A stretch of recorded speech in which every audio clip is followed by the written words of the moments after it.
Hey everybody, and welcome to another ActionFeatures.net Toy Talk review. Today we're taking a look at another wave of Kenner's original Ghostbusters figures.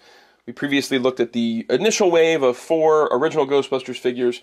Now we're going to jump all the way to the end of the Kenner Ghostbusters line and cover the final wave of figures, the Ecto-Glow Heroes. Now this wave is the toughest of all Ghostbusters figures to find. It's the very end of the line. There was going to be one wave after this one called the Backpack Heroes, which you can see in, I believe it's the 1991 catalog, if I'm not mistaken, where they pop out, something pops out from behind them. It still uses the basic original Ghostbuster mold, but it would have had a larger pack that something popped out and like a ghost grabbed them or something. But those never made it, and these kind of barely made it. They only were released in the US, I believe, and since it was the tail end of a line, stores didn't order a ton of them, so they're a pretty tough wave of figures to find. The secondary market prices on these are pretty high now. I don't have carded versions to show you, just like the original version Ghostbusters, but you can pop online and do a little search for Ecto-Glow Heroes, and you'll see carded versions. But let's take a look at these loose guys.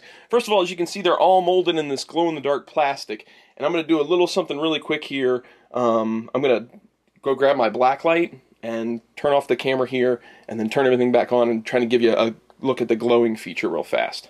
Okay, I just hit them briefly with a black light. So you can see they're glowing, and they'll fade a little bit as the black light kind of wears off, but they glow really, really bright. I'm going to shine it on them again here so you can see. I'll have still pictures of them glowing as well, so you can check it out in the gallery. Let's get the lights back on here, though. So, obviously, the glow-in-the-dark feature works really well on these figures. Kenner did a great job with all their glow-in-the-dark stuff. They're very bright. It's tough to capture on the camera, but all it takes is turn off the lights for a few minutes. Turn the lights on them for a few minutes, then turn them off, and these things really glow quite brightly. Now, the glow-in-the-dark feature, like I said, I don't have carded versions, but I do have the Kenner catalog from 1991 that these appear in. So I'm going to read you that little bio type of thing about this wave to kind of explain what the Ecto-Glow feature is supposed to be. It says, now kids can enter the ghost world with real Ghostbusters Ecto-Glow heroes. Just turn off the lights and watch them shine. Each figure comes with a hero backpack, mask, neutrino blaster, and a unique companion ghost. So, I guess it's entering the ghost world. It's almost like that episode where Peter was covered in the slime, so that they're all in sort of spectral outfits. So they're slimed or something? I don't know. But this Ecto-Glow feature would have carried over into other things around this time that didn't make it out, like the real Ghostbusters Glowcopter helicopter vehicle. That would have also carried forward the Ecto-Glow motif. It had the glow-in-the-dark feature to it and had the same kind of packaging. And then even Egon's Lab, which is a well-known prototype from the real Ghostbusters line, the figures that are interacting on that set are Ecto-Glow, Egon, and Peter in the pictures of the product. So I would think that that's also would have carried forward that Ecto-Glow thing into other releases. But obviously that wasn't in the cards because this is all there was for the line. Now this wave, just like the previous wave of Slimed Heroes, includes the Proton pack, the standard jumpsuit figure, a ghost companion, and something to put on the figure's face. So the Slimed Heroes and these both have that same kind of deal where you get 3 things with each figure. The ghosts in this wave are the only time in the entire line where the ghosts are reused from other figure releases. Whereas Jail Jaws is a reuse in the Ghost Trap to this, but the rest of these are the second time we've seen them from a previous Ghostbusters release. We've got Lewis with the Meanie Weenie, and that came with originally Super Fright features Winston. We've got Peter with the Spider Ghost, which was Super Fright features Egon. We've got Jail Jaws with Egon this time, which originally came with Fright features Ray. And then we've got the Grabber Ghost, which originally came with the first release of Ray. And then we've got the Chomper Ghost, which originally came with the first release of Egon. All of these ghosts this time around have a paint app. They're all molded in the glow-in-the-dark plastic, as you already saw, but they've all have paint apps for their eyes, which is kind of cool. So when they're glowing, these sections that are painted don't glow, so you get that darkened effect where a feature is. That's the same with the masks that come on all the figures. They have their eyes painted, their eyebrows painted, their glasses painted. So when that glow element starts, it's just not one glowing blob. Anywhere that the paint is, you get that feature not glowing. So it's kind of cool. It gives it almost like a reverse dimensional effect. I don't know how to exactly explain it. So all these masks, they have the recess inside where the figure's face sculpt just kind of goes on there. And for the most part, they have a little area under the chin that you catch under the figure's chin, and it stays on pretty well. There's no falling off of these masks Really, you just have to kind of pull them off. And it's a cool feature. That way you can have the Ghostbusters normally, but if you want to have the lights off and you don't want to have their heads just be gone, you can put these masks on and get a glow element across the entire figure. Now each of these, I'm going to move some of these around so I can get a better look at just single figures too. They all have unique proton wand, and a proton stream, neutrino stream, whatever you want to call it. They each have a unique sculpt on that, so this is different than previous proton packs. The Slimed Hero proton packs all still carried the same streams as the first release proton packs, but these are really neat in that they have these designs. We'll talk about more at the couch part about that element. They also have longer cables, or strings, I guess you want to call them, than any of the other releases do, if I'm not mistaken. I know they're longer than the first release, and I'm pretty sure they're longer than Slimed Heroes, and they all have them coming out of the bumper. All right, let's take a look at Peter here. Now, all the designs have this cool paint app on the figure that gives it kind of this 90s Trapper Keeper, that's what I call it, design, where it just gives a neat look to the outfit, and then each one has their name printed on there. So when you have that glow effect, any of those painted elements don't glow, so you can read all that stuff when they're glowing. And here's a side-by-side of the original Peter and then his Ecto-Glow version. Let me zoom in on that just a little bit here. Whoop, we'll go down here. So yeah, all four had the same molds, so you're not seeing anything new sculpt-wise, really, other than the wands and the mask accessories, which are really well done. They do look like their first sculpts, just kind of pushed out more to be able to make it into a mask.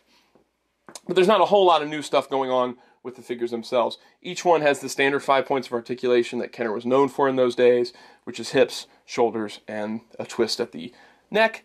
But other than that, you're not seeing a lot of new stuff across these figures. It's really that whole glow element that makes these a really cool wave of figures and made it into a unique release.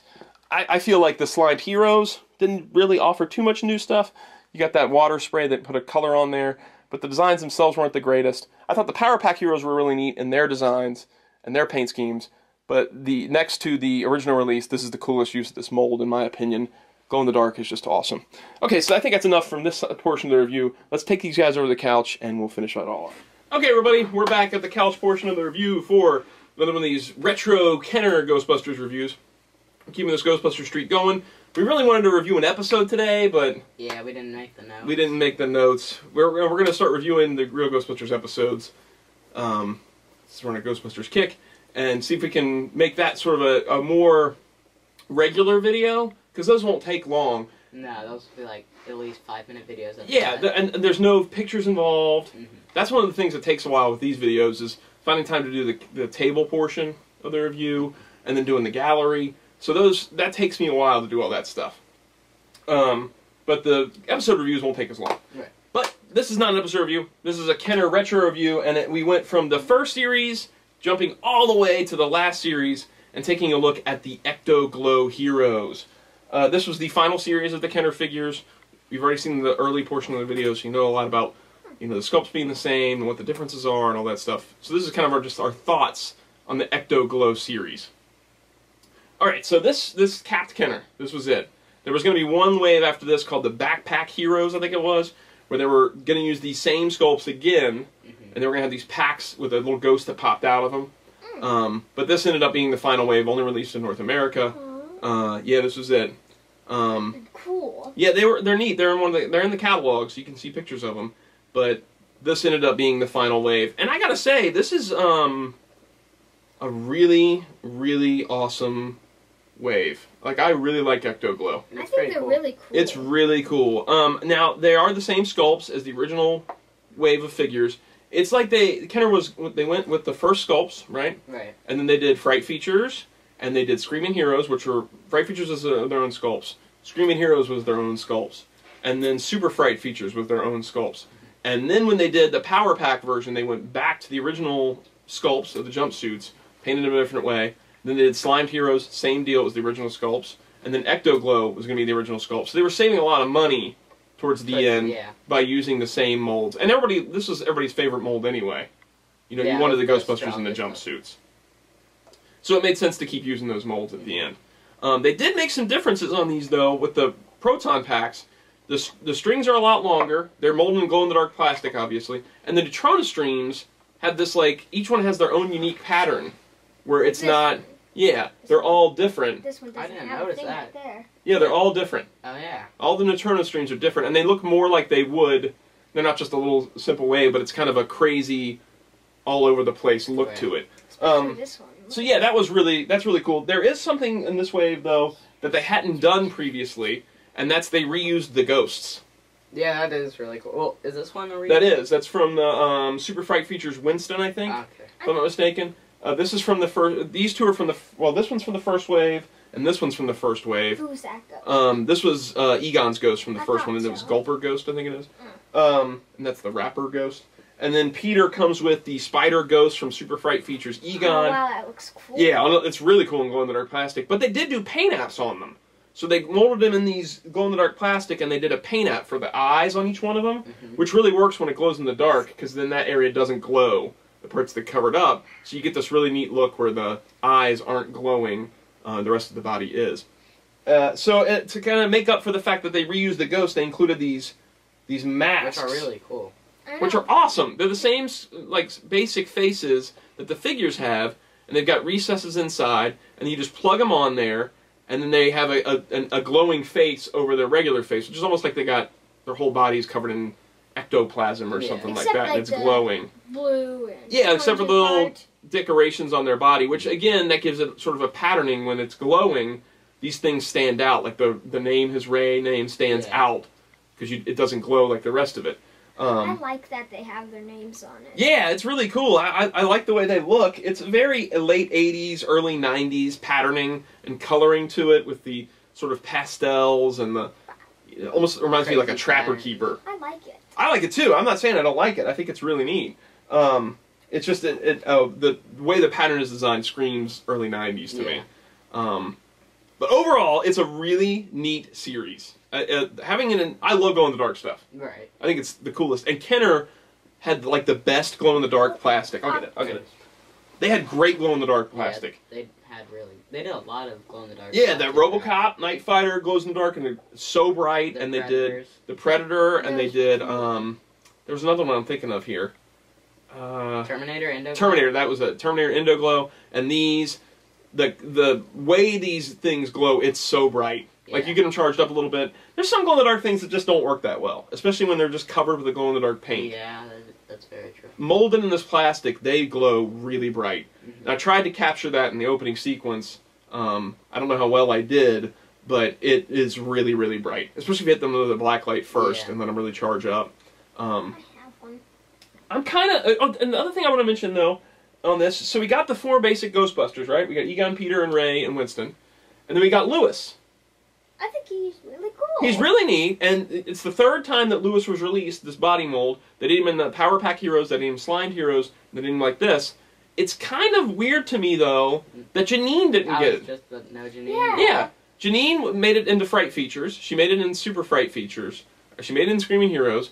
She got a new sculpt that was more like a jumpsuit in Power Pack Heroes. That was a good figure. It was a great figure. It matches the original ones. It's got the straps so she can plug a proton pack in. Same as Lewis. That's when he got that mold.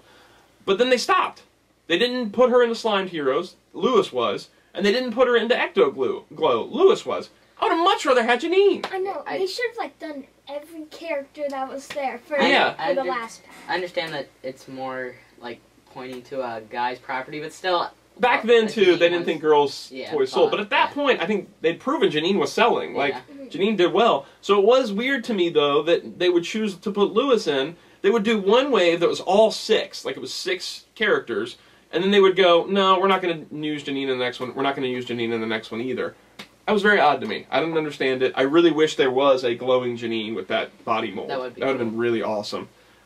These figures are expensive now. They are. This is the most expensive wave of Ghostbusters figures to pick up. The original series is picking up a lot too, but between original series, the first wave, and the first series and the last series are by far the most expensive Ghostbusters figures to pick up. You know what this is kind of cool as? If you put the masks on, you can use as that Citizen Ghost. Yeah, you could totally. What? Citizen Ghost, where their uniforms get possessed. Oh yeah, you really could. Yeah, you could totally use it as that.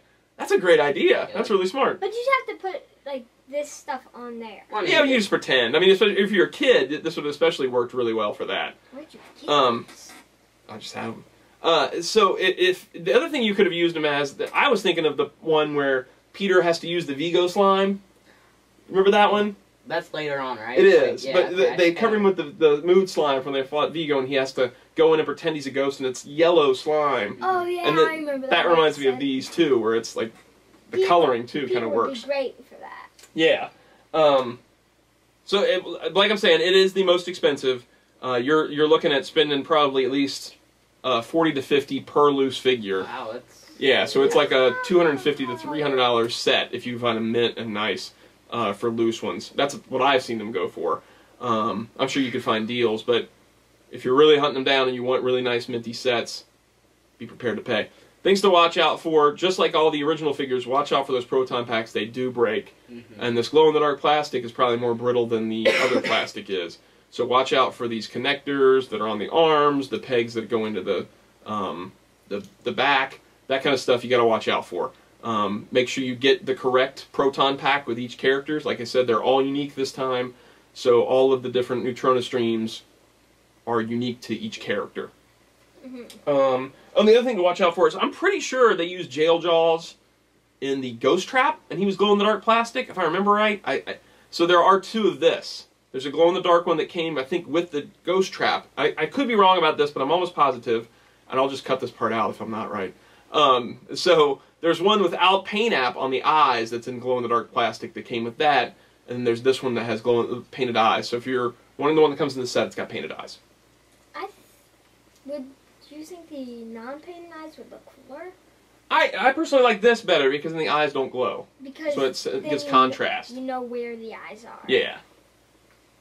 So was this the last wave in general, or was there another wave of Ghost after this? No, this is it. Okay, so this is the last wave. This is the end of the line. There was some stuff planned after this. There was a copter, an Ecto-Glow copter that house had the Ecto-Glow logo on it. They glowed in the dark, really and it had cool. Peter on the packaging. That didn't make it out. At least nobody thinks it made it out. There's always a chance that some of them did trickle out, but it doesn't look like it ever made it. Right. And then there were some accessory pieces, and like I said, those backpack heroes, those didn't make it out. Egon's lab. There was going to be this Egon's lab thing. That would have been really cool. Yeah, that was pretty neat looking too. That didn't make it out. But there's prototypes floating around out there, but... Yeah, it's really expensive for exactly. Okay, so we're going to sign off on this one. What series do you guys want to see us tackle next? Is it Fright Features? Super Fright Features? Screaming Heroes? You let us know. Leave a comment in the section if you're watching this on YouTube, or if you're watching on actionfeatures.net. Leave it below and let us know if you want us to tackle another series, or if you want us to switch to maybe the Haunted Humans or the Monsters, or what you want us to tackle. And if we've got it, we'll try and do it. All right? Info section, gallery of the figures, all that stuff. You know the drill. I think that's it, right? Yep. Okay, we're going to sign off on this one, and we'll see you guys next time. Bye. Bye. Oh, wait. I didn't say you guys want to add anything. Did I say that? I think you did. Yeah, Did I say that? I think you said that at all. Okay, well, did you guys want to add anything? No, I'm good. Oh, okay. I said most of my stuff during the thing. Okay, cool. I'll just make sure I'm not cutting you guys off. You sure there's nothing you guys want to add? Yep. No. All right. I'm good. Then we really are going to sign off on this one. We'll see you guys next time. Bye.